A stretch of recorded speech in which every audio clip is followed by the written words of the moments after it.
Bakit hindi lang naisasali ang mga babae? That's a very good question. Because historically, maraming studies ang hindi sinasali ang babae kasi daw, complicated ang hormones. What if mabuntis sila? Mas mahirap ito matrack. Pero let's be real, hindi excuse yan. If babae ang gagamit ng gamot or any treatment, dapat kasama sila sa lahat ng clinical trial. So ano ang risk kung kulang ang representation?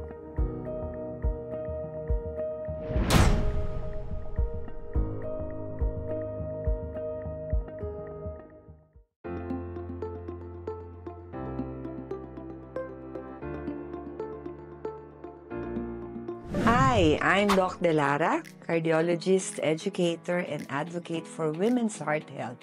Today, pag-uusapan natin ang isang super important but often overlooked topic. Bakit kaunti pa rin ang kababaihan at minorities sa mga researches at clinical trials? At bakit dapat tayong ma-involve? Most of these studies are done in men. Kung meron man percentage ng mga babae, 20 to 30%. Konting-konting porsyento lang ang kababaihan, mga senior at iba't ibang lahi. So ano ba talagang problema? Because our bodies are different. Women have different hormones, different heart attack symptoms, different responses to treatment. Example, did you know na ang heart attack symptoms ng babae ay hindi palaging chest pain? Pwedeng pagod lang, masakit ang tiyan, nasusuka, medyo short ang breath. Pero dahil hindi ito na-highlight sa mga researches dati, marami ang mga hindi nadadiagnose ng tama.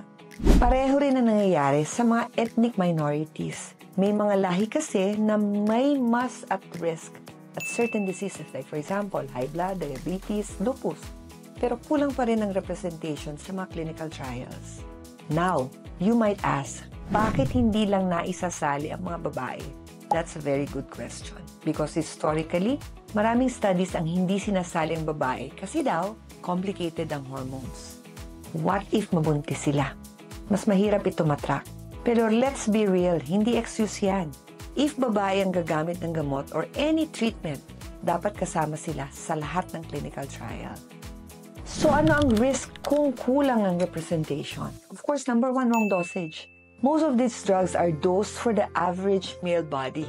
So ang resulta, pwede ka magkaroon ng more side effects or even less effectiveness ng drug. Pangalawa, missed symptoms. Kaya maraming babae na overlook, lalo na sa sakit sa puso, dahil hindi sila nakakasali sa mga studies.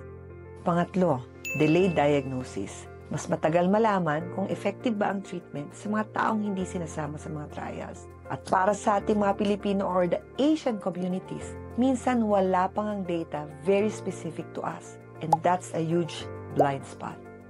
So dapat pa tayo matakot sa clinical trials? Hindi po dapat. Kasi ang clinical trials ngayon ay mas regulated na. May ethics board, informed consent, at mas transparent ang mga proseso. Actually, for us Filipinos, we need more of this, particularly women, to join this clinical trial. Kasi kung tayo-tayo ang hindi sumasali, walang data para sa atin. At kung walang data, walang tamang gamot, walang tamang guidelines. Representation isn't just a buzzword. It's a medical necessity. So here's what you can do. You have to ask your doctors if there are trials that you're eligible for, lalo na kung mayroong kang rare condition or gusto mo makatulong sa science.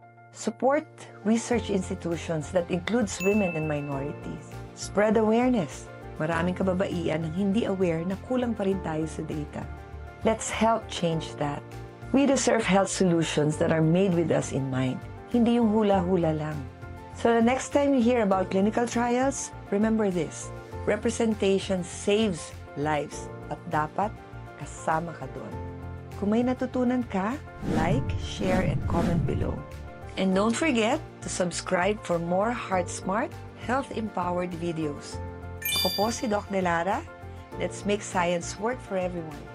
Ingat palagi.